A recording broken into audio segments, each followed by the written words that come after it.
नमस्कार सांग माने आज होची पवित्र पणा संक्रांति से आम आज गोटे दही पणा प्रस्तुत करने को जाऊे। यहाँ हूँ दही आवश्यक सामग्री आउ सब जहाँ सहित हूँ कदली राबिड़ी छेना नड़िया रसगोला आउ किछि ड्राई फ्रूट्स नेबे आउ चीनी आवश्यक अनुसार आउ अलैच आउ दालचीनी भी नेबे।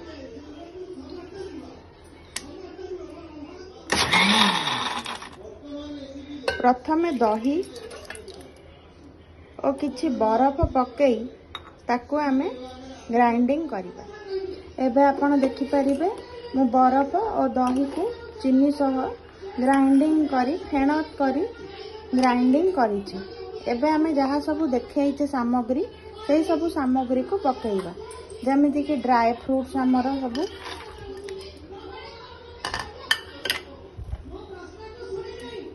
भल कि गोलई दबा। तापरे आमर कदली पकईबा हाथ न मारी टिके एमिति कर टिके टिके करी चकुटी दबा। तापरे नड़िया कोरा ओ एबे छेना जोटा आमे प्रस्तुत करिचे क्षीर रु सेटा आपण पकई सब गुडा को टिके टिके करी चकुटी देबे।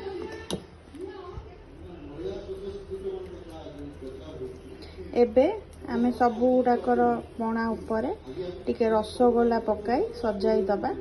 आपण माने चाहिए आउरी ड्राई फ्रूट्स नड़िया आउ राबिड़ी भी ता उपरे पकई सजाई पारिबे। घरे सब प्रस्तुत करंतु और भल भाव सजाई सांगसाथी भाई भौणी समस्त को दियंतु। मु तो मोर पणा प्रस्तुत करी आमे समस्त घरे पीलु। आपण माने केमिति आज पणा प्रस्तुत करिसंती पवित्र पणा संक्रांति रे मते जणाइबे कमेंट सेक्शन रे।